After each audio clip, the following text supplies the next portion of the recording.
మూల గణపతి దేవాలయం, విష్ణుపురి, కాజీపేట.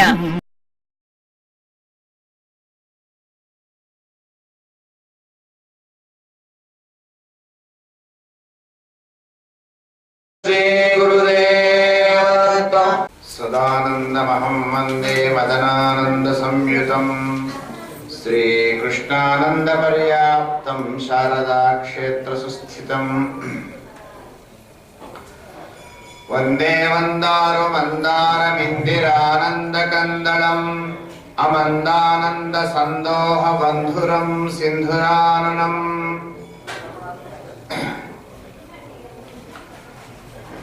వాగర్థాల్వ సంపృక్తో వాగర్థ ప్రతిపత్తయే జగతః పితరౌ వందే పార్వతీ పరమేశ్వరౌ వాగీశాయస్య వదనే లక్ష్మీర్యస్య చ వక్షసి యస్యాస్తే హృదయే సంవిత్తం నృసింహమహం భజే సచ్చిదానంద రూపాయ విశ్వోత్పత్యాది హేతవే తాపత్రయ వినాశాయ శ్రీకృష్ణాయ వయం నమః జ్ఞానానందమయం దేవం నిర్మల స్ఫటికాకృతిం ఆధారం సర్వ విద్యానాం హయగ్రీవముపాస్మహే వినా వెంకటేశం ననాథో ననాథః సదా వెంకటేశం స్మరామి స్మరామి హరే వెంకటేశ ప్రసీద ప్రసీద ప్రియం వెంకటేశ ప్రయచ్ఛ ప్రయచ్ఛ రామాయ రామభద్రాయ రామచంద్రాయ వేధసే రఘునాథాయ నాథాయ సీతాయాః పతయే నమః. తపోమయమైనటువంటి ప్రదేశం కపిల భగవానికి. ఈ విధంగా ఆ కపిల గీత నుంచి ముందుకు వచ్చినాం. మైత్రేయుడు చెప్తున్నాడు విదురునికి, విదురా స్వయంభవమను శతరూపరకు దేవహూతి ఆకూతి ప్రసూతి, ఆకూతి దేవహూతి ప్రసూతి అనేటువంటి ముగ్గురు బిడ్డారు కదా. ఆకూతిని రుచి మహర్షికి ఇచ్చాడు. రుచి మహర్షికి ఇస్తే పుత్రికా ధర్మాన్ని అనుసరించి ఇచ్చినాడు అని చెప్పాడు. పుత్రికా ధర్మం అంటే ఏమిటి ఇక్కడ మీరు తెలుసుకోవాలి. అంత మీకు అత్యవసరం కాదేమో కానీ తెలుసుకొని ఉండకపోతే చెప్తున్నాను. పుత్రికా ధర్మం అంటే ఒక అమ్మాయి వివాహం చేసేటప్పుడు పుత్రికా ధర్మంతో వివాహం చేస్తున్నాను కనుక సంకల్పం చేస్తే ఆ అమ్మాయికి పుట్టేటువంటి మొట్టమొదటి కొడుకు మీద అధికారాన్ని తాతకూడదు, వారి ఇంటికి తెచ్చుకోవచ్చు. పుత్రికా ధర్మం అంటారు దాన్ని. మరి అప్పటికే నాకు ఇద్దరు కొడుకున్నారు కదా, ప్రియవ్రతుడు ఉన్నాడు, ఉత్తానపాదుడు ఉన్నాడు. ఇప్పుడు ఎందుకు చేశాడంటే ఇంకా నా వంశ విస్తారం కావాలి కాబట్టి ఈ పిల్లగాడు కూడా నేను తెచ్చుకుంటా అనే అభిప్రాయంతో చేసినాడు. వాళ్ళిద్దరూ రుచి మహర్షికి ఆకూతికి యజ్ఞుడు దక్షిణ అనేటువంటి పిల్లలు జన్మించారు. యజ్ఞుణ్ణి ఆయన తీసుకొని వెళ్ళాడు స్వయంభూమను. ఆ యజ్ఞుని దక్షిణాదేవికి పుట్టినటువంటి పిల్లలు తోషుడు, ప్రతోషుడు, సంతోషుడు, భద్రుడు, శాంతి, ఇడస్పతి, యుద్ధుడు, కవి, విభువు, స్వహురుడు, సుదేవుడు, రోచనుడు 12 మంది కొడుకులు పుట్టినాడు. వీళ్ళని ఏమంటారు? తుషితులు అనే దేవతలు అంటారు. మీకు చెప్తుంటే మంత్రాలు, వేద మంత్రాలు చెప్పేటప్పుడు తుషితులు, స్వాహాకాలం చెప్పి తుషితులు వస్తారు. తుషితులు అనే దేవతలు వీళ్ళంతా స్వయంభూ అనంతరంలో వీళ్ళు దేవతలు అవుతారు. ఇతడే ఇంద్రుడు అవుతాడు. ప్రతి కల్పములో ఒక అంశావతారం ఉంటాడు, ఒక మనువు ఉంటాడు, ఒక ఇంద్రుడు ఉంటాడు. సప్తర్షులు వేరువేరుగా ఉంటారు. ప్రతి కల్పంలో వేరువేరుగా ఉంటాడు. ప్రియవ్రతుడు ఉత్తానపాదుడు మనువు యొక్క కుమారుడు. రెండవ కూతురు దేవహూతి. దేవహూతి యొక్క వృత్తాంతం అంతా మనం చదువుకున్నాం. మూడవ కూతురు పేరు ప్రసూతి. ఆ ప్రసూతి అనే అమ్మ బ్రహ్మపుత్రుడు దక్ష ప్రజాపతికి ఇచ్చారు. దక్ష ప్రజాపతికి ఇచ్చి వివాహం చేశారు. ఆ దక్ష ప్రజాపతి యొక్క సంతతే ప్రపంచమంతా విస్తరించింది. మరీచి మహర్షి భార్య కళ, ఆమె కశ్యపుణ్ణి వివాహం చేసుకుంది. మరీచి మహర్షి భార్య కళ, ఆమె కశ్యపుడు పూర్ణిముడు ఇద్దరైనటువంటి పిల్లలు. కశ్యపుడు, కాశ్యపి, ఈ భూమి పేరు కాశ్యపి అంటారు. కశ్యపుడు పూర్ణిముడు అనే ఇద్దరు కుమారులు. కశ్యపుని వంశము మనకు ముందు షష్ఠ స్కంధంలో వస్తుంది. కశ్యపుని వంశమే ఇప్పుడున్నదంతా. పూర్ణిమునికి విరాజుడు, విశ్వకుడు అనే ఇద్దరు కొడుకులు, దేవకుల్య అనేటువంటి బిడ్డ. ఆ దేవకుల్యనే ఇప్పుడున్నటువంటి గంగా నది. భాగవతం చదివితే అన్నీ ఉంటాయి. ప్రపంచంలో ఉన్నవన్నీ భాగవతంలో ఉంటాయి. భాగవతంలో ఉన్నవే ప్రపంచంలో ఉంటాయి. ఇందులో లేనిది భాగవతంలో అనేది ప్రపంచంలో ఏది లేదు. ఏ సబ్జెక్టు ఉంటుంది, అన్ని సబ్జెక్టు ఇందులో ఉంటాయి. చదవగలగాలి, అర్థం చేసుకోగలగాలి. ఈ దేవకుల్యనే గంగా నది అయింది. అత్రి భార్య పేరు అనసూయ. వాళ్ళకు ఒక పుత్రుడు జన్మించాడు. ముగ్గురు యొక్క అంశాల వల్ల జన్మించారు. బ్రహ్మ విష్ణు మహేశ్వర అంశాల వల్ల ముగ్గురు కొడుకులు జన్మించారు. ఆ వృత్తాంతం చెప్తాను. సహజంగా భాగవతంలో ఉన్న కథకు బయట ఉన్న కథకు కొంచెం వ్యత్యాసం ఉంటుంది. బయట ప్రపంచంలో వేరే పురాణాల్లో ఉన్న కథను తీసుకుంటూ మనం వెళ్దాం. అత్రి అనసూయ. అత్రి అంటే 3 గుణములకు అతీతుడైనటువంటి వాడు. 3 అవస్థలు. 3 అవస్థలు అంటే జాగ్రత్త అవస్థ, స్వప్నావస్థ, సుషుప్తి అవస్థ. 3 అవస్థలకు బయట ఉన్నటువంటి వాడు. 3 కాలాలు, భూతకాలము, భవిష్యత్ కాలము, వర్తమాన కాలము. 3 కాలాలకు అతీతంగా ఉండేటువంటి వాడు. దృక్కు, దృశ్యము, ద్రష్ట, ఈ 3 అనే త్రిపుటికి అతీతంగా ఉండేటువంటి వాడు ఆయన అత్రి. మనం సహజంగా సత్వరజస్తమో గుణాలకు అతీతంగా ఉండేవాడు అత్రి. అంటే 3 గుణాలకు తనకి ఏ దాంట్లో బాధించకుండా ఉంటాడు. అనసూయ, అసూయ లేనిది. అసూయ అంటే ఏమిటి? నిన్న చెప్పినాం. అసూయ అంటే మన కొంప పెంచాలి, మంది కొంప ముంచాలి అంటే అసూయ. ఒక చోట ఇద్దరు తపస్సు చేసుకుంటున్నారు. వాళ్ళు మంచి అన్నదమ్ములు. తపస్సు చేసుకుంటే భగవంతుడు ప్రత్యక్షమైంది. ప్రత్యక్షం కాగానే ఏమన్నాడంటే తమ్ముని దగ్గరికి వచ్చాడు. తమ్ముని దగ్గరికి వస్తే మా అన్నయ్య దగ్గరికి వెళ్ళారండి మీరు అన్నాడు. అబ్బో, అన్నదమ్ములు ఇంత ప్రేమ ఉన్నారని అన్న దగ్గరికి వెళ్ళి, మా తమ్ముని దగ్గరికి పోయినా అన్నాడు. తమ్ముని దగ్గరికి వచ్చిందండి. మా అన్న దగ్గరికి పోయినా. భగవంతుడు నాకు చాలా పని ఉన్నది బాబు, నేను వెళ్ళేది ఉన్నది, ఇటువంటి దిబ్బాగా కాదు, ఎవడో అడగండి రా బాబు. తమ్ముడు అన్నాడు. ఏదన్నా కానీ ఏమన్నా కానీ నువ్వు మా అన్నకి ఎట్లయినా వరమిస్తావు కదా, మా అన్నకి ఏ వరం ఇస్తావో డబల్ నాకు ఇచ్చేయి అన్నాడండి. వీడు అసూయాగ్రస్తుడు. మా అన్నకి ఇచ్చిందంటే డబల్ నాకు ఉండాలి ఇంతే అన్నాడు. అన్న దగ్గరికి వచ్చిండు. మీ తమ్ముడికి వరం ఇచ్చి వచ్చినాయా? ఏమి నీకు ఇచ్చిందంటే డబల్ కావాలంట. అమ్మా అంటే నాకు 100 రూపాయలు అంటే మనకి 200. నాకు కిలో బంగారం ఉంటే మనకి 2 కిలోలు. నాకు ఒక బిల్డింగ్ ఉంటే 2 బిల్డింగ్. అమ్మో ఇంటైతే లాభం లేదు. నాకు ఒక కన్ను పోని అన్నాడు. అంటే వాడికి ఎన్ని పోతాయండి? 2 కళ్ళు పోతాయి. అంటే అసూయాగ్రస్తుడు ఇట్టున్నాడు. వాడు ఎప్పుడు కానీ బాగుపడితే ఓర్చుకోడు. ఈ అసూయాగ్రస్తత్వం లేనటువంటిది అనసూయ. ఎదుటి వ్యక్తిని చూసి ఈర్ష్య అసూయలకు లోను కాకుండా ఎవరైతే ఉన్నారో ఆమె పేరు అనసూయ. 3 గుణాలకు అతీతంగా ఉన్నాడు అత్రి. అసూయ లేనిది అనసూయ. అత్రి అనసూయ ఎక్కడైతే కలుస్తారో అక్కడ పుట్టేటువంటి వాడు దత్తాత్రేయుడు అండి.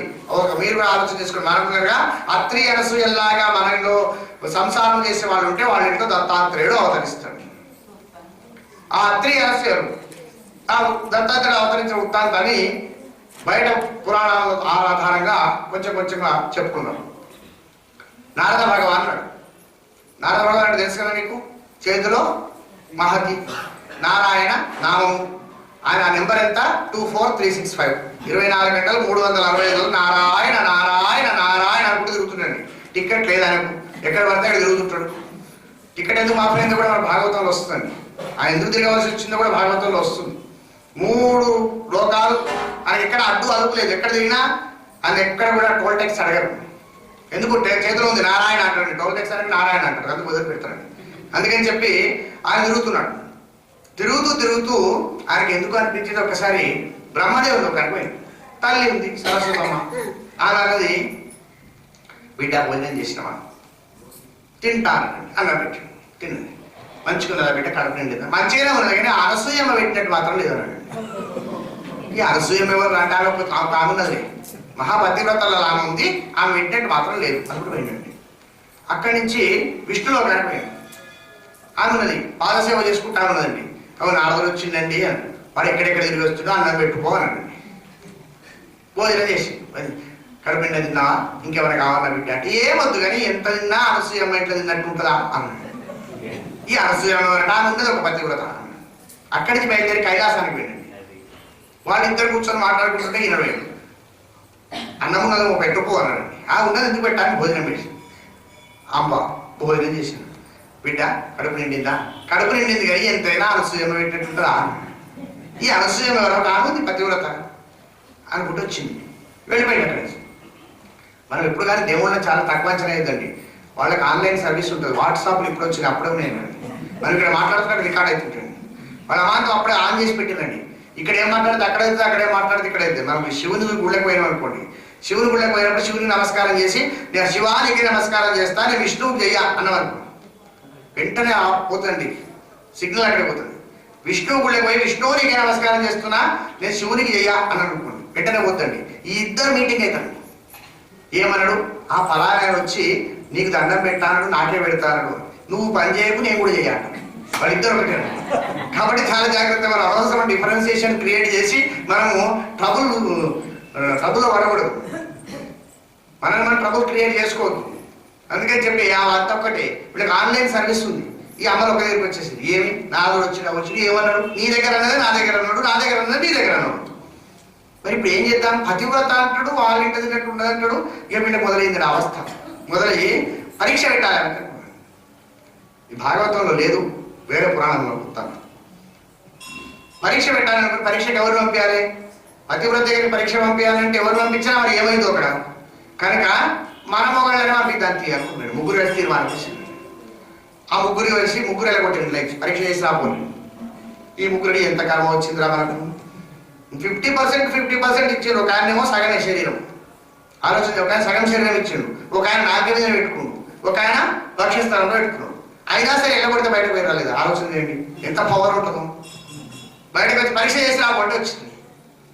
వచ్చి అత్రి మహర్షి అప్పుడే స్నానానికి వెళ్ళాడు. మధ్యాహ్నం అభ్యాగత స్వయం విష్ణు. భోజనం వేళ ఎవరైనా వస్తే సాక్షాత్తు విష్ణుమూర్తి వచ్చినట్టే. మనం ఏం చేస్తాం అప్పుడు తినుకుంటా, ఏం లేదు మా ఇంట్లో అంటాడు. వీడు తింటూనే కూడా ఏం లేదు మా ఇంట్లో అంటే దేవుడు అనుకుంటే ఏం లేకుండా కావాలని ఇంటి రాసు అనుకోవుతాడు. మా తర్వాత తినలేకుండా అవుతాడు. షుగర్ బీపీ అయితే అదే హామ్ అంటాడు ఏం లేకుండా.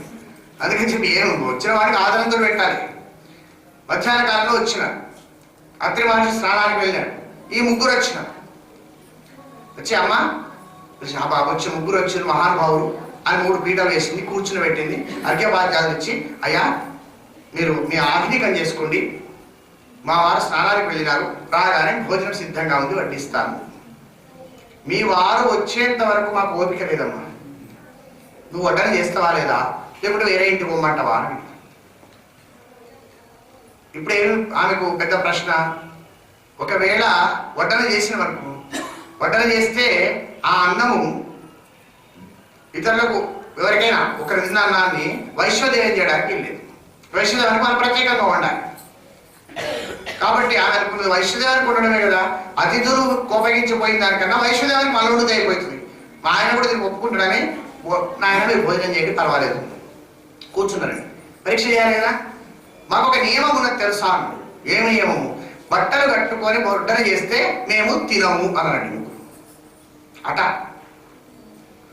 అట్లా ఆమె చూసిందండి. ఇంతసేపటి దాకా వచ్చినప్పటి నుంచి మహా గొప్పదైనటువంటి అభిప్రాయం ఉంది వాళ్ళ మీద, మంచి వాళ్ళని అభిప్రాయం ఉంది. ఈ మాట అనంతో ఒకసారి ఆలోచన చేసింది, వచ్చిన వాళ్ళు మీరా ఆయన మంచిది, మీరు అనుకున్నది మా ఇంటికి వచ్చిన అతిథి భోజనం చేయకుండా పోవడెందుకు అని చేతిలో నీళ్లు తీసుకొని నేను మహాభద్రతలు అలా అయితే వీళ్ళు ముగ్గురు చిన్నపిల్లలు అవురు ముగ్గురు అనండి. ఓ నోట్లేలు పెట్టుకున్నాడు, కాలు పెట్టుకుని పూయ పూయ అనుకున్నాడు. ముగ్గురు మొదలై ఇక మొదలైన అనుకో అవి అమ్మవారు కాబట్టి అనసూయ మాతకు పాలు రావడం ప్రారంభమైనాయి. 3 తొట్టెలు కట్టింది. జో అచ్యుతానంద జో జో ముకుంద లాలి పరమానంద రామ గోవింద జో జో అంటున్నాను. ఎక్కడికి వస్తుంది, ఆ గంగ దగ్గరికి వస్తుంది. నేను పోయేటప్పుడు ఏం లేకుండా ఇప్పుడేమో జో జో అని మా ఇంటి నుంచి అనుకుంటున్నాను నేను. ఇప్పటిపట్లే ఇట్లా వచ్చేసరికి 3 తొట్టెలు అనసూయ ఈ మూడు ఏమిటి, 3 తొట్లు ఏంది? ఏమోనండి, ముగ్గురు వచ్చిండ్రు, ఇట్లా అయిపోయారు, నువ్వు కూడా ఒక తొట్ల ఉప్పు, నేను ఒక తొట్ల ఉప్పుతాను. ఒకడు పాలిచ్చుడు, వాడి ఉప్పు పెట్టుడు, వాడి బట్టలు చూసుడు, ఇదే పని దాని మొత్తం. మహా ఆనంద భరితంగా ఉన్నారు. వీళ్ళు కూడా ఆనందంగా ఉన్నారు. లోపల కుయ్యి అనుకుంటా బాబు, మొత్తం ప్రపంచాంతా గడగడలాడించే ముగ్గురు తొట్టెల పడి కుయ్యి కుయ్యి కుయ్యి కుయ్యి అనుకుంటున్నారు. ఆ ముగ్గురు అమ్మలు అక్కడ ఉన్నారు. సాయంకాలం అయి వీళ్ళు రాకపోయి, తెల్లారే వీళ్ళు రాకపోయి, మీటింగ్ అవుతున్నది. ఏమా ఇక్కడ నీకైనా ఫోన్ వచ్చిందా? నాకు రాలే, నీకు రాలేదు. ముగ్గురం ఒక దగ్గర కదా,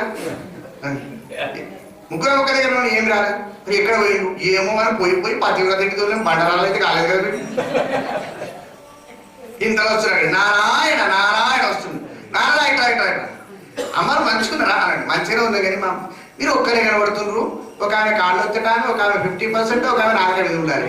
మరి ఇక బయట కనబడుతున్నారు అన్నాడు. నువ్వు చేసిన పుణ్యం బాబు.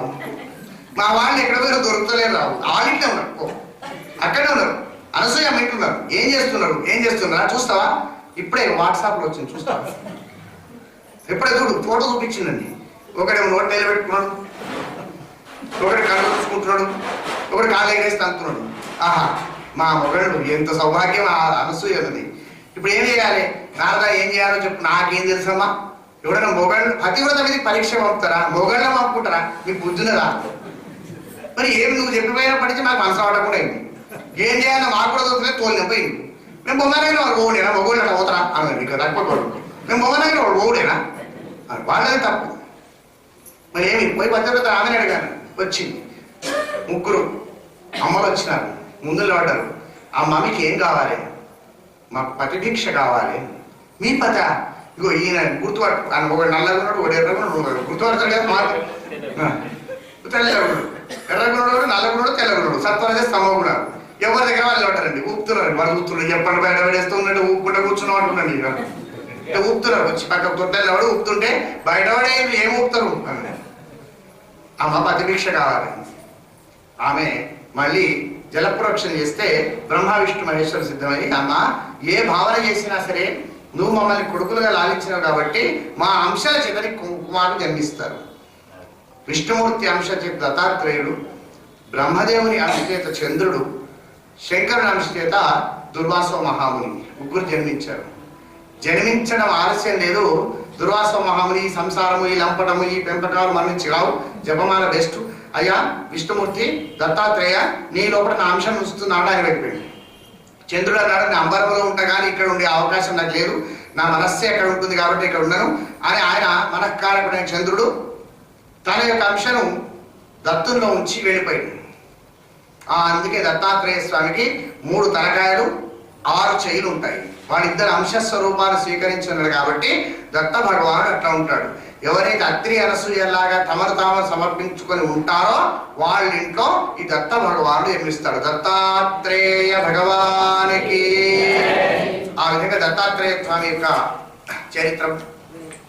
తర్వాత అంగిరుడు, శ్రద్ధ, వాళ్ళకు సినివాలి, కుహు, రాక, అనుమతి అనే పేర్లు కలిగినటువంటి అమ్మాయి జన్మించినారు.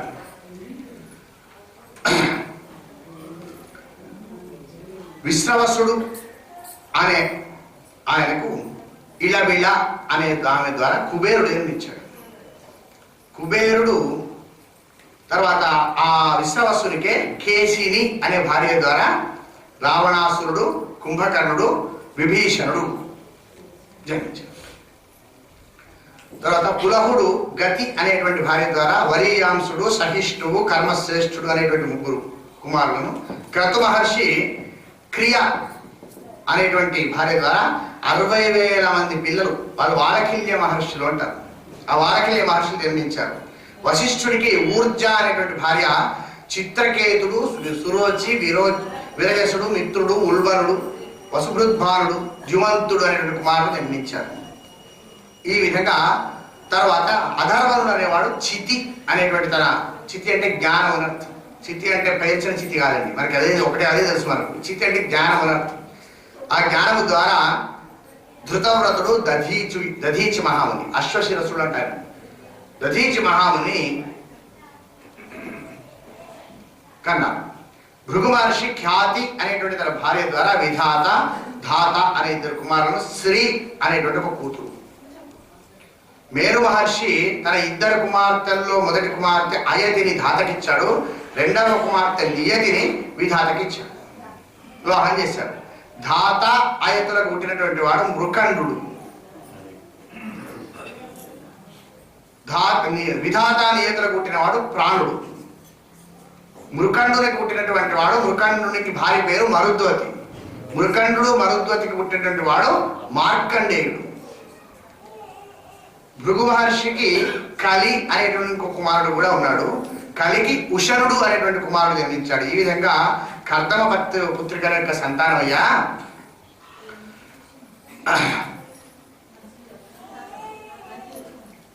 ఆ కర్దమ ప్రజాపతి సంతానంలో గొప్పనైనటువంటి సంతానం దక్ష సంతానం. దక్షుడు ఎవరు? స్వయంభూమను యొక్క ఆలుడు దక్షుడు. ఈ దక్షునికి ప్రసూతి అనేటువంటి అమ్మాయి ఇచ్చి వివాహం చేశారు. ఆ ప్రసూతి దక్షునికి 16 మంది అమ్మాయిలు జన్మించారు. 16 మందిలో 13 ధర్మునికి ఇచ్చారు. ధర్ముడు అనే వారికి 13 ఇచ్చారు.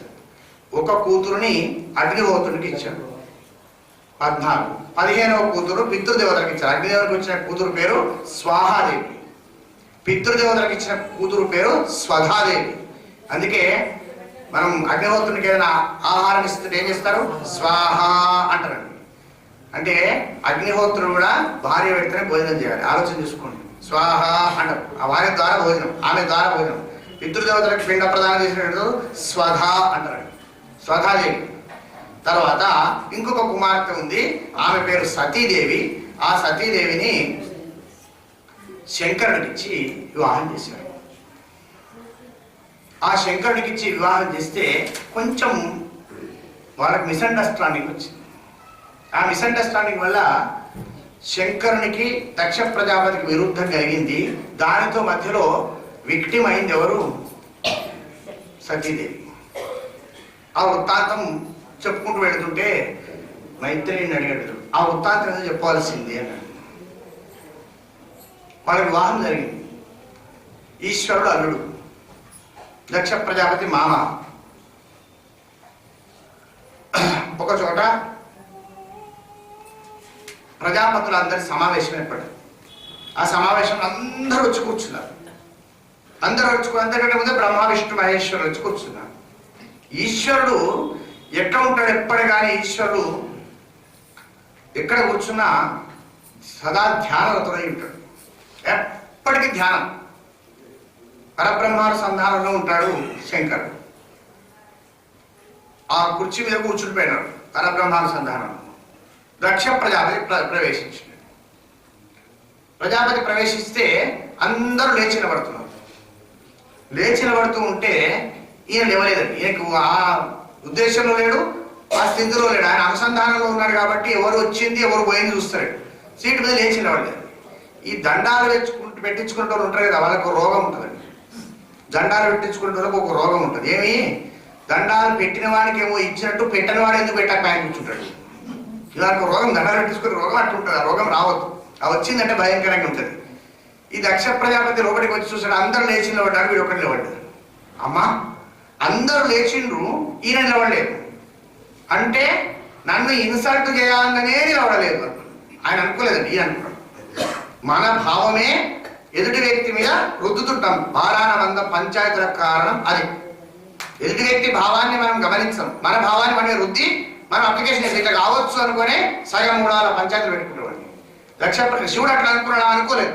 కానీ దక్ష ప్రజాపతి అనుకొని నన్ను అవమానం చేయడానికి లేవలేదు అనుకొని పరికింపనిట్టుడు దిక్పాలయశోహానికరుడు ఈ క్రియాశూన్య పరుని చేత.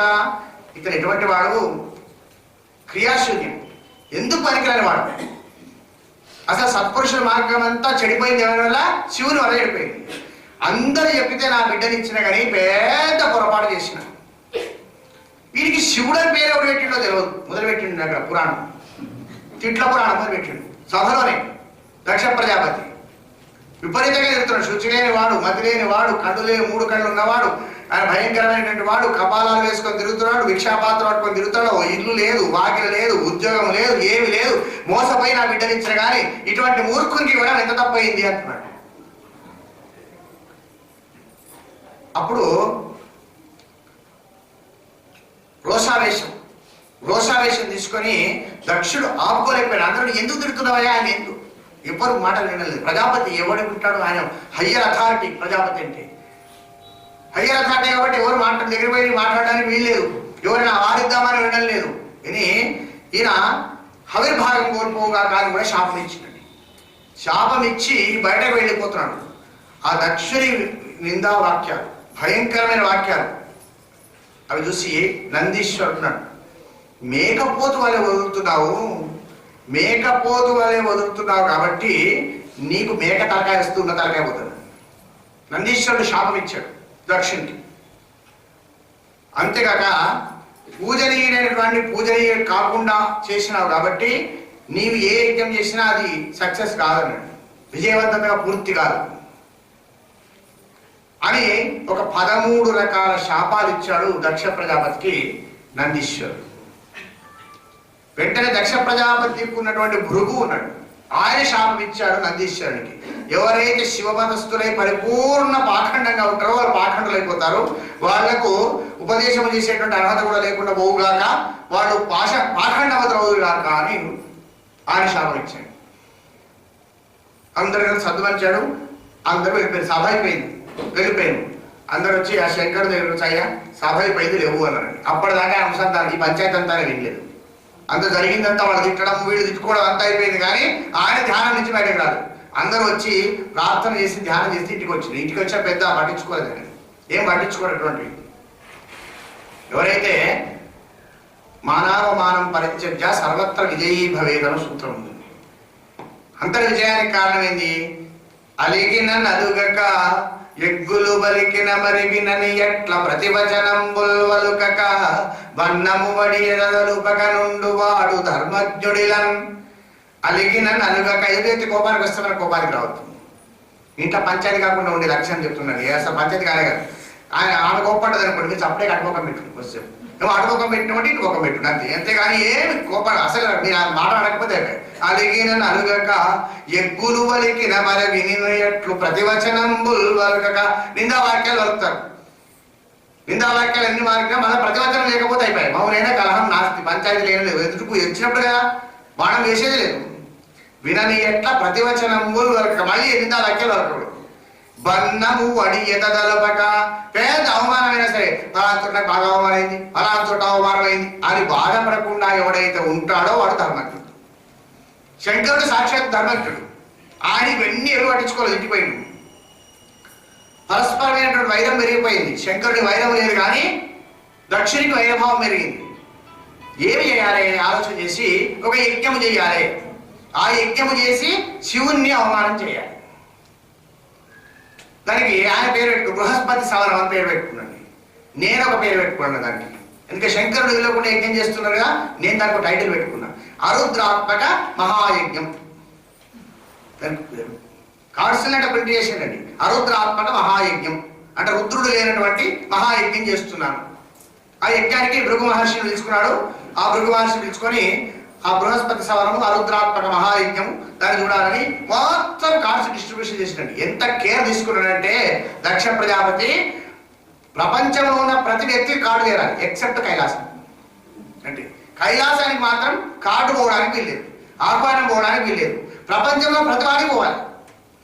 అంటే కైలాసం వద్దన్నాడు కనుక ప్రతివాడికి పోయేది లేదండి, కాదు అందరికి పోయిందండి. బ్రహ్మదేవునికి పోయింది, విష్ణుమూర్తికి పోయింది. చూసిన టైటిల్ అరుద్రాత్మక మహాయజ్ఞం. మనం నిలుస్తలేదు, మనం కూడా పోదు. వాళ్ళిద్దరు రాలేదండి యజ్ఞానికి. విష్ణుమూర్తి రాలే, బ్రహ్మదేవుడు రాలేదు. మిగతా అందరూ సిద్ధమైనారు. సిద్ధమయ్యి ఒకరొకరు వస్తున్నారు. ఈయన మహా అనుష్ఠానంలో ఉన్నాడు. పరమాత్మ శంకరుడు అనుష్ఠానం, ఆయన ఎప్పటికీ అనుష్ఠానమే బలం. అనుష్ఠానంలో ఉన్నారు. అందరూ విమానాలు తీసుకొని బయలుదేరారు. విమానాలు తీసుకొని బయలుదేరుకుంటూ అందరు ఎట్లా పెట్టుకున్నారు? వయా కైలాసం పెట్టింది. అందరు డైరెక్ట్ రూట్ ఉన్నా సరే పోతలేదు, వయా కైలాసం పెట్టింది. అక్కలు, చెల్లెళ్ళు, బంధువులు, మిత్రులు అందరూ కూడా వయా కైలాసం వస్తుంది. ఇక బయట వచ్చి పడ్డాడు. బయట వచ్చి పడితే ఒక ఆమె వచ్చి అడిగింది, నువ్వు ఇంకా తయారు కాలేదా అడిగింది. ఎందుకు అని అడిగింది. అగో మన నాన్న యజ్ఞం చేస్తుండగా నేను రమ్మలేదా అన్నాడు, కానీ మా ఆయన జపం అయిపోలేదు. ఈ పాపం జపం అప్పుడప్పుడు అక్కడికి వస్తుంది. ఈ జపం వీళ్ళు చేసే జపాలు, వీళ్ళు చేసే తపాలు ఎప్పుడు అక్కడికి వస్తాయి, ఇటువంటి తప్పించుకుంటే అప్పుడు అక్కడికి వస్తుంది. ఎవరైనా పైసలు ఇచ్చేటోళ్ళు వచ్చారు అడిగినారు, మా ఆయన జపం చేసుకుంటాడు, ఇప్పుడు మాట్లాడి వారు మొత్తం మాట్లాడుకో అంటే వస్తుంది. తప్పించుకునే గారికి వస్తుంది. ఇప్పుడు తప్పించుకునే గారికి వస్తుందండి. మా ఆయన జపం జరుగుతుందా వచ్చినాడు. ఏమాయ ఇక్కడ అడిగారు అనుకో వచ్చింది. అయితే మరి ఆయన పొద్దున మొదలెట్టు జపం అయిపోయి వస్తాం, నీకేది పోదు అని. ఇట్లా మొత్తం ఆ 13 మంది వచ్చిండ్రు, దేవతలందరూ వచ్చిండ్రు. అప్సర్ ఇది మొదలు రాని వాళ్ళు కూడా వాళ్ళ వయా కైలాసం పెట్టిండ్రు. ఏమైందో చూద్దాం అందుకు టైటిల్ చూసి రౌద్రాత్మక మహాయజ్ఞం. ఆ టైటిల్ చూసి ప్రతి వాడు వస్తున్నాడు వయా కైలాసం, ప్రతి వాడు అడుగుతున్నాడు. ఈమె ఆలోచనలో పడ్డది. ఆలోచనలు బట్టి నిజమే యజ్ఞానికి ఓర్చున్నదా ఏమి అనుకున్నాను. అంటే ఒక అంశాన్ని 10 సార్లు 10 మంది చెప్తే నిజమై కూర్చుంటుంది. ఒక చోట పెద్ద ఆఫీసర్ అండి. ఆఫీసర్ చాలా భయంకరమైన స్ట్రిక్ట్ ఆఫీసర్. స్ట్రిక్ట్ అంటే ఆఫీస్ 9:45 మొదలెడితే 9:40 వచ్చి అవసరమైతే అటెండర్ లేకుండా తానే ఊడ్చుకొని కూర్చుంటాడు. 5 గంటలకు ఆఫీస్ అయిపోతే 5 గంటల 5 నిమిషాల దాకా ఉంటాడు, ఊడ్చి తర్వాత వెళ్ళిపోతాడండి ఆయన ఆఫీసర్. ఎట్టి పరిస్థితులు లీవ్ తీసుకోడు, లీవ్ ఇయ్యడు. అందరు కలిసి ఆలోచన చేసి వీడు ఏదో కరకూడకుండా నేను జ్వరం కూడా ఏనాడు రాని అనుకుంటాను. అట్లా ఉంటే అంత స్ట్రిక్ట్ ఉంటే అట్లా అనుకుంటాను. గాలివాన వచ్చి బడి అయిన కూలదేవి, దొంగలైనను బడిని దోచరేమి, బడి పంతులెప్పుడు పిడిసుత్తవలి నుండు, ఎట్టి రోగమైన ఎరుగడేమి అన్నది మరి అనుకుంటాను. అందుకే పెద్ద స్ట్రిక్ట్ ఆఫీసర్. అందరు సమావేశం పెట్టుకున్నారు. ఎట్లా నేను ఎట్లా కరగనిద్దాం, మీకు ఏమో తీసుకుపోదామంటే ఇంటి ముందరికి రానియడు, లంచం తీసుకోడు, కూరగాయలు తీసుకోడు, ఏం తీసుకోడు, అమ్మగారితో మాట్లాడినేడు, లోపలికి రానియడు. మనకి ఎట్లా ఏ రూట్ ఏ ఛానల్ లేదు మీ దగ్గరికి అని. నాకు అటెండర్ అండి, నేను చెప్తానండి మరి నాకు ఏం చేస్తానంటే, రే మీకు ఏదంటే అది చాలా చెప్తాం, సన్మానం చేస్తాం, ఏదంటే చేస్తాం, రేపు నేను చెప్పినట్టు మీరు చేయండి. రొద్దులు లేవగానే ఊడ్చి అంత పెట్టి కూర్చోగానే అయ్యగారు సార్ దొర రాత్రి నిద్రలేదా ఏంది ముఖమంతా ఎట్లా ఉన్నది, మంచిగా ఉన్నారా పోను. వెంటనే క్లర్క్ వచ్చి సంతకం పెడుతుంది. సార్ నమస్కారం సార్, ముఖమంతా ఎట్లా ఉందేం సార్ అనండి. మంచిగా ఉన్నారా పోయా. సూపరింటెండెంట్ గారు వచ్చింది. సార్ ముఖమంతా ఇట్లా లోపల ఏంది సార్ అనండి. ఇట్లా మొదలుపెట్టి 40 మంది స్టాఫ్, 40 మంది ఇదేమాటంటున్నాడు. వీడు అనుకున్నా ముఖం మంచిగా ఉన్నది కదా, ముందంగా కూడా ఇట్లా అంటున్నారు ఏమి అనుకున్నాడు. అనుకున్నంతలో ఈ అటెండర్ ఇంటికి ఫోన్ చేసింది. అమ్మగారు రాత్రి కూడా అయ్యగారు సరిగ్గా తినలేదా, మన వాంతులేదా, ఏమైంది ముఖమంతా తిట్టున్నది అనండి. ఆమె ఫోన్ చేసింది. ఏమంటే నువ్వు ముఖమంతా అట్లా ఎందుకున్నదేనా అడిగినా, ఈమె కూడా నా ముఖం బాగలేదు అంటున్నది అనుకోండి. అనుకోండి నిజమే నా ముఖం బాగలేనట్టే ఉంది అనుకున్నాను. అంటే ఒక వ్యక్తి 50 సార్లు చెప్పగా ఏమైందంటే నిజంగానే వాడు పని అయిపోతుంది. ఆమెకు ఆ పోదామని లేదు, ఉందామని లేదు, కానీ ప్రతి వాళ్ళు వచ్చి నువ్వు రావా అంటే వస్తున్నా, ఎంతమందికి వస్తున్నావు అని చెప్పి అందరూ చెప్పింది. 100 మంది పోయినట్టు, 100 విమానాలు పోయినా ఇంకా వస్తూనే ఉన్నాయి. వచ్చినాక చుట్టూ తిరుగుతుంది. తిరిగి ఆలోచన చేసి మరి నేను కూడా పోయిద్దాం అనుకున్నాను. అనుకుని సతితన పతియగుణ పశుపతి దోసి సముత్సుకతను భాషించే ప్రజాపతి మీ మామ మఖము సువ్రతమది నరించుచున్నాడట వింటి. మెల్లగా వెళ్ళి పక్క కూర్చుంది. ఏమండి ఆయన 100 సార్లు ఇస్తే ఒకసారి ఊమంటాడండి. ఈమెకు తెలుసు అష్టోత్తర శతనామాలు అయితే ఒక్కసారి ఊమంటాడండి పరమేశ్వరుడు అన్నాడండి. మీరు వార్త విన్నారా? మళ్ళీ చెప్పబోయండి. మళ్ళీ 100 సార్లు వచ్చినాక విన్నాను. ఏమి మీ మామగారు మా తండ్రి గారు అంటే స్త్రీలు పని సాధించుకోవాల్సినప్పుడు చాలా జాగ్రత్తగా చాకచక్యంగా వ్యవహరిస్తారండి. మా నాయనగారు అంటే ఆయన ఏమనుకుంటున్నాడు, మీ మామగారు అన్నాడు. మీ మామగారు పెద్ద యజ్ఞం చేస్తున్నాడు తెలుసా అన్నాడండి. ఇంకే మళ్ళీ చెప్పడం పడిపోయిందండి. ఆ యజ్ఞానికి దేవతలందరూ గుంపులుగా పోతున్నారండి. మనము కూడా అక్కడికి వెళ్ళాలని కోరిక కలుగుతుంది.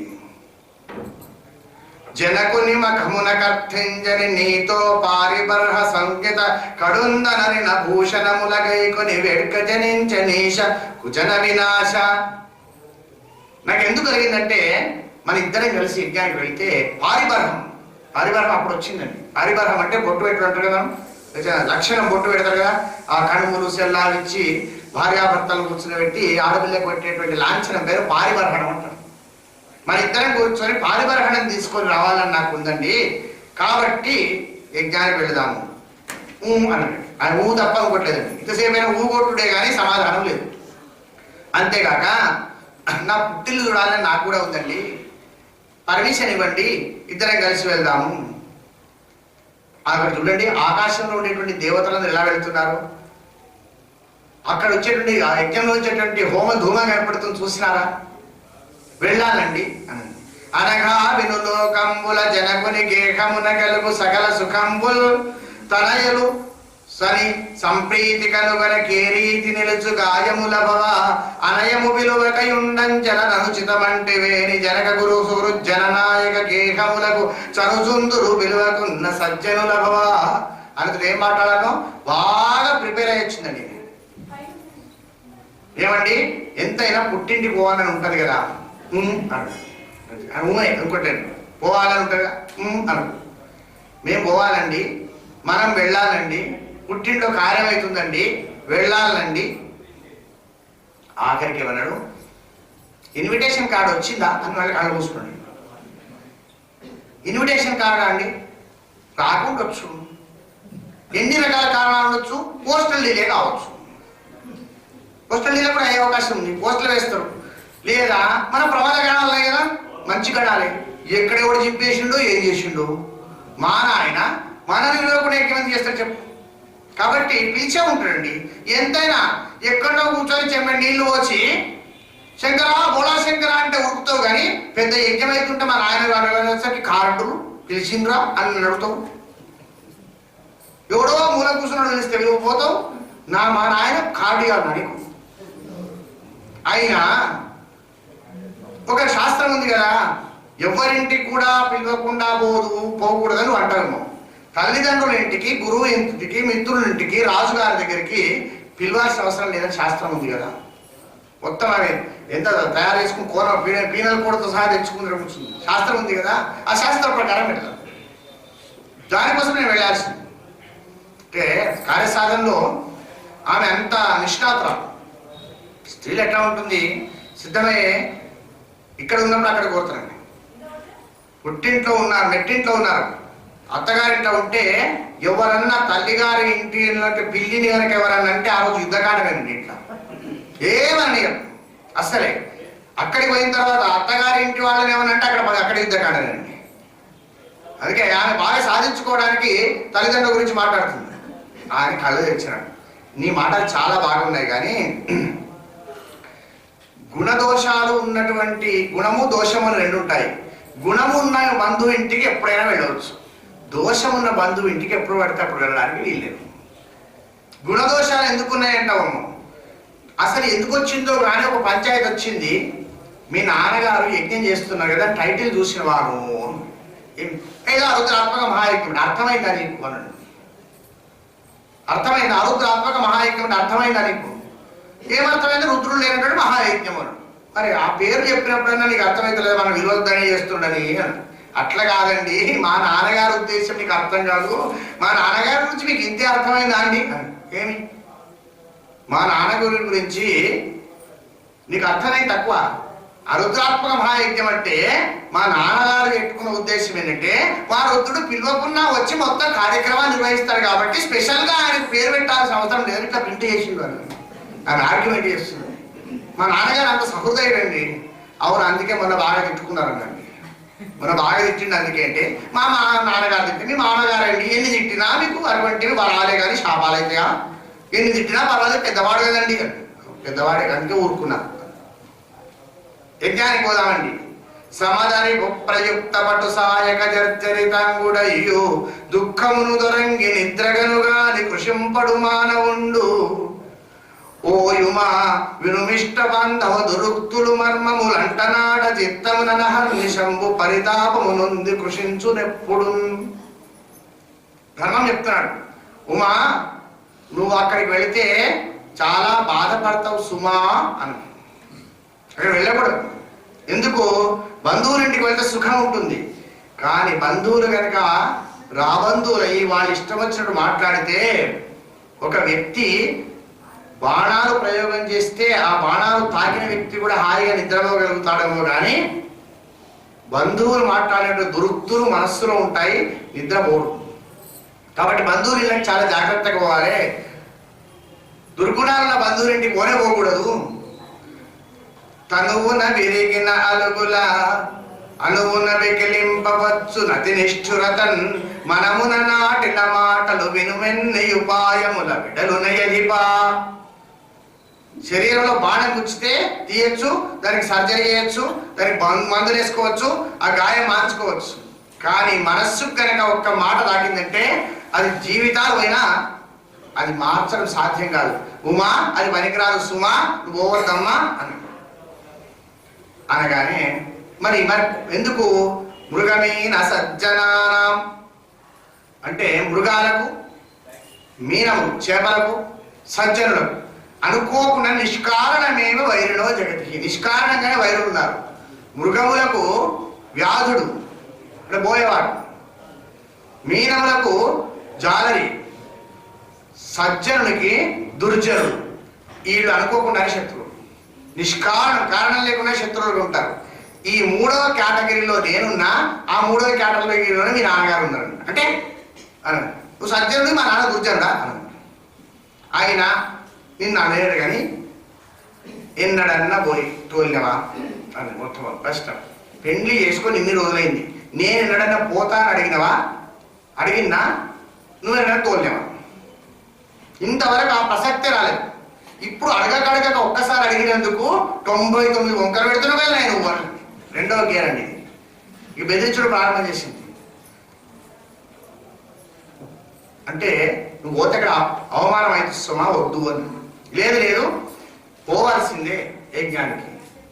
పిలువని పేరంటాం, వెయ్యని విస్తరి, మొదటి విస్తరి నాది అన్నాడు. ఇంకా తక్కువ వాడు పిలువ పేరంటానికి లేదు, మొదటి విస్తరి నాది అంటే కూర్చుంటుందా? అది అంతటా జరుగుతుంది. కానీ మా నాన్నగారి దగ్గర తెలియదండి. మా నాన్న చాలా గొప్పవాడు, నేనంటే చాలా ప్రేమ ఉన్నవాడు. పోవాలండి సాధించింది. పట్టుబడితే ఆయన మౌనంగా ఊరుకున్నాడు. కొంచెం అటు తిరిగి మనస్సును జయించలేకపోయింది. మనస్సు మళ్ళీ వచ్చింది. ఏమండి నేనైతే వెళ్దామనుకున్నానండి, వెళితే మాత్రం అవమానం జరుగుతుంది, జాగ్రత్త. ఏమని అడగండి, వెళ్తానని. నీ ఇష్టం అన్నాడు. ధ్యానంలో వెళ్ళిపోయాడు. ఆమె తయారైంది.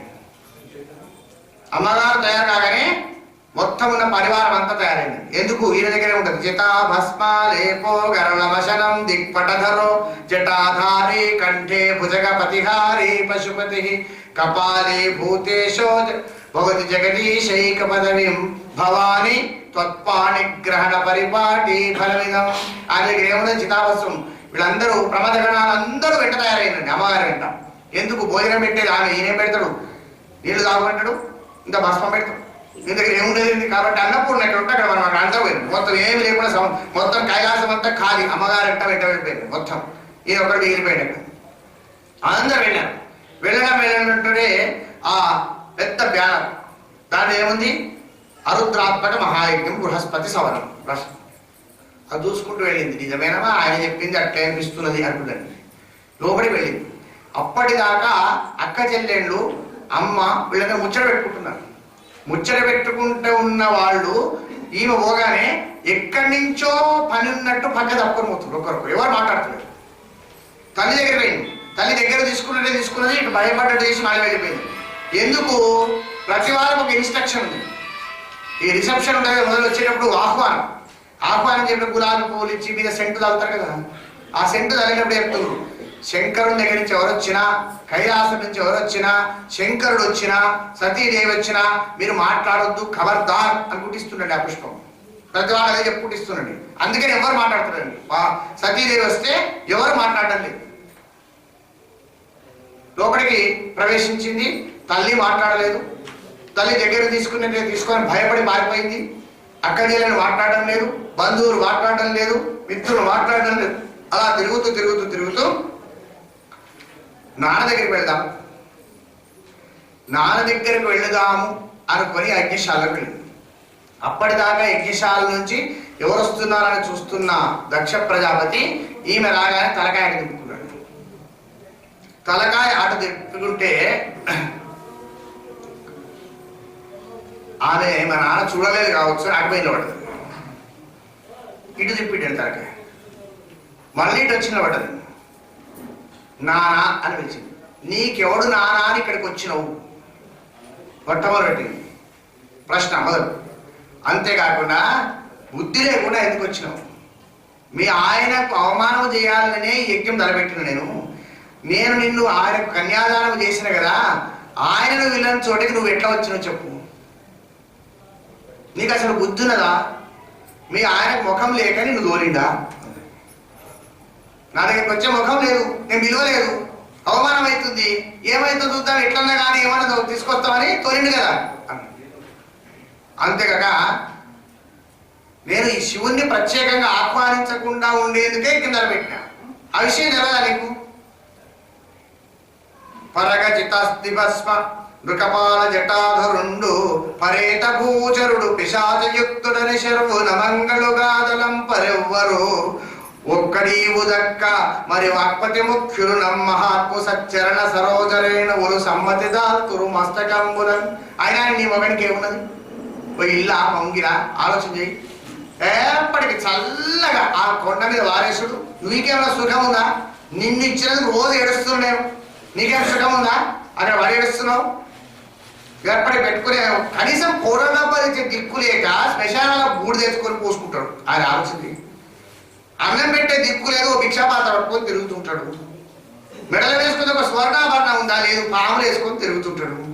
కట్టుకున్న బట్టలు లేవో జింక చర్మం కట్టుకొని తిరుగుతుంటాడు.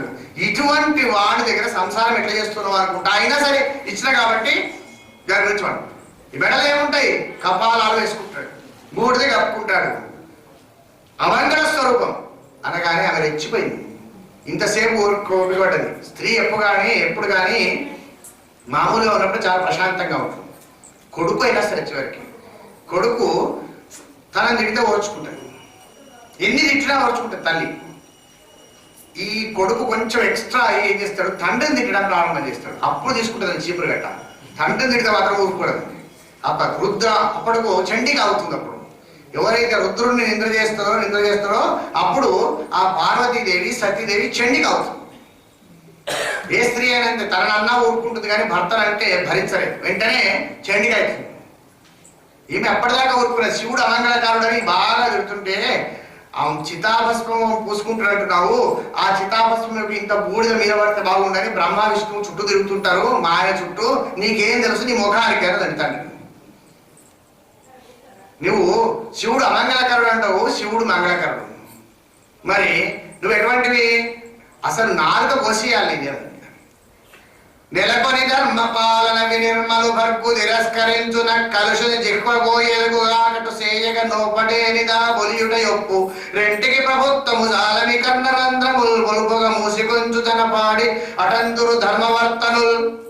ఎక్కడికైనా వెళ్ళారు, వెళ్ళినప్పుడు మీ ఇష్ట దైవాన్ని లేదా మీ తల్లిదండ్రులను లేదా మీ గురువు గారిని నిందిస్తుంటారు. అక్కడ మీరు వెళ్ళినటువంటి కార్యం నిందిస్తుంటే ఏం చేయాలి? అవసరమైతే వాళ్ళ నాలుకలు కోసేయాలి. నిందించిన వాళ్ళు. నీకంత పవర్ లేదు, వాళ్ళ వద్దు రావాలి, వినే లేదు, వాళ్ళ బలగం ఎక్కువ ఉంది, వాళ్ళు ఎక్కువ తిడుతుంటారు. అప్పుడు ఏం చేయాలి? నువ్వు చెవులు మూసుకొని అక్కడికి వెళ్ళి రాదు. ఇప్పుడు నేను చేయవలసిన పని ఏమిటి? నాకు నీ నాలుక కోసే శక్తి నాకు ఉన్నది. కానీ నువ్వు అజ్ఞానముతో నన్ను నిందిస్తున్నావు. అజ్ఞానంతో నీ నాలుక కోసినంత వల్ల లాభం లేదు. జనుడ జ్ఞానమునన్ భుజించిన జుగుప్సంబైన యన్నమ్మునయ్యన వెళ్ళించి పవిత్రుడైన గతి దుష్టకుండవై ఈశ్వరున్ గను నిందించిన నీ తనూభవనంగానోర్వా నీ హేయ భాజనమైనట్టి శరీరమున్ విడిచి భస్వచ్ఛుద్ధి పాటిల్లెదన్. ఒకవేళ ఫుడ్ పాయిజన్ అయిందనుకో ఏం చేస్తారు? డాక్టర్ దగ్గర వెళ్ళగానే మొదలు వామిటింగ్ చేస్తారు. బాగా ఉప్పు నీళ్లు కలిపి బాగా డాక్టర్ దగ్గర పోవాల్సిన అవసరం లేదు. ఫుడ్ పాయిజన్ అయి బాగా ఇబ్బంది కల్పిస్తుంటే వేడి నీళ్ళలో ఉప్పు బాగా కలిపి తాగిస్తే వెంటనే వాంతి మొత్తం శుభ్రమైపోతుంది. మొత్తం స్టమక్ వాష్ చేస్తే శుభ్రమవుతుంది. అంటే పడని పదార్థం ఫర్బిడన్ మెటీరియల్ లోపల ఉంటే బయటపడటానికి వామిటింగ్ ఎట్లా చేస్తారో ఆ విధంగా ఇప్పుడు నన్ను నేను పరిశుభ్రం చేసుకోవాల్సి వచ్చింది. ఎందుకు? ఈ శరీరము నీ శరీరంలోంచి వచ్చింది కనుక ఈ శరీరము చూసినప్పుడల్లా మా ఆయన నన్ను ఏమని పిలుస్తాడు? వృషకేతనుడు. వరవృషకేతనుండు భగవంతుడునైన హరుండు నన్ను నాదర పరిహాస వాక్యముల దక్షతను భవయంచు బిల్వనే బురబుర ఒక్కుచున్ ముదము పొందక నర్మవచస్మితంబులందురగుదు నీ తనూజనను దుఃఖము కంటెను చచ్చుటొప్పగన్. మా ఆయన ఏమని పిలుచుకుంటాడు తెలుసా? నన్ను ప్రేమగా దగ్గర కూర్చున్నట్టుకొని దాక్షాయిని అని పిలుస్తాడు. దాక్షాయని అని పిలిచినప్పుడల్లా మా ఆయన ప్రేమతో పిలిచినా పర్వాలేదు, కానీ నీ శరీరం జ్ఞాపకం వస్తుంది, నువ్వు చేసినటువంటి మా దూషణలు జ్ఞాపకం వస్తాయి, నీ యొక్క ప్రవర్తన జ్ఞాపకం వస్తుంది. జ్ఞాపకం వచ్చి మా ఆయన పిలిచినందుకు నవ్వాలన్నా, నువ్వు జ్ఞాపకం వచ్చినందుకు ఏడవాలన్నా అని నాకు చచ్చే పరిస్థితి వస్తుంది. కాబట్టి ఆ చచ్చే పరిస్థితి కన్నా చావడం నేనా, శివనింద చేసిన నీ బిడ్డలను చెప్పుకొని తిరిగేదానికన్నా చావడమే నాకు మంచిది అని అక్కడ కూర్చున్నది.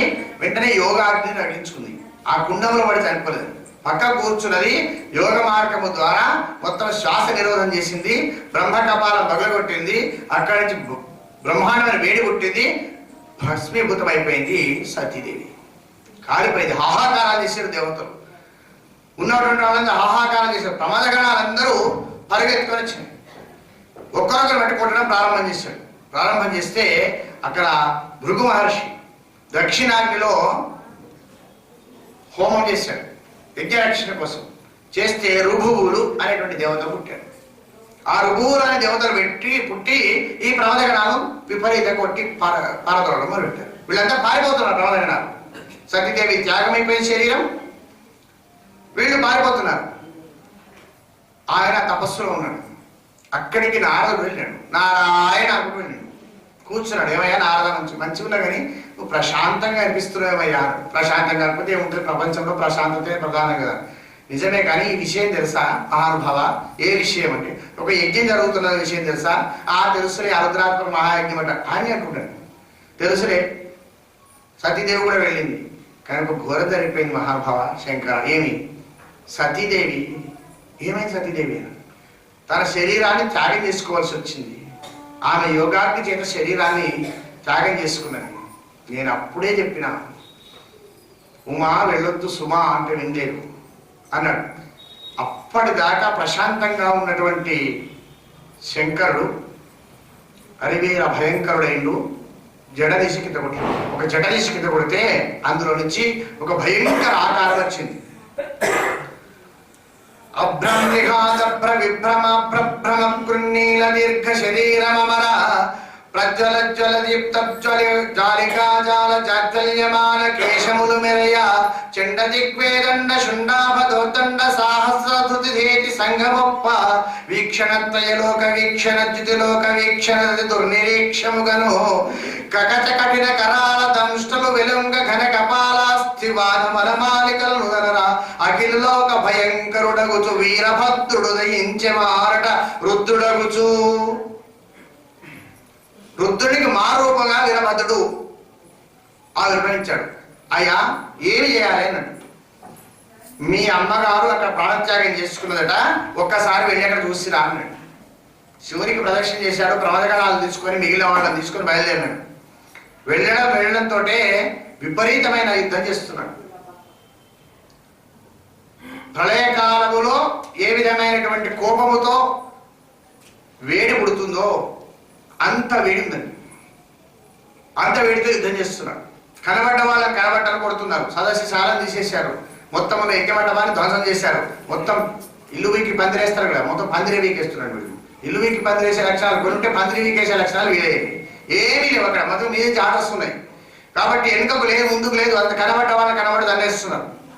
వీరభద్రుడు అక్కడ మణిమంతుడు ఉన్నాడు. మణిమంతుడు భృగువుని పట్టుకున్నాడు. వీరభద్రుడు దక్షుణ్ణి, చండీశ్వరుడు పూషుణ్ణి, నందీశ్వరుడు భగుని పట్టుకున్నారు. సదస్సులను దేవతలు ఋత్వికులను కొడుతున్నారు. దక్షుని కింద పడేశాడు.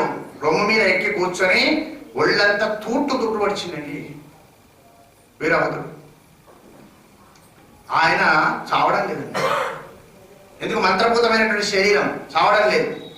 ఎలాగా అనుకున్నాడు. అనుకొని ఇక శత్రువస్త్రంతో చావడని చెప్పి 2 చేతులతో తలకాయని దింపి అమాతం తీసి దక్షిణాగ్ని పడేసాడు. దక్షిణ యొక్క శిరస్సు దక్షిణాగ్నిలో పడి కాలిపోయింది. ఇక అక్కడ ఉన్నటువంటి భృగువు ఉన్నాడండి.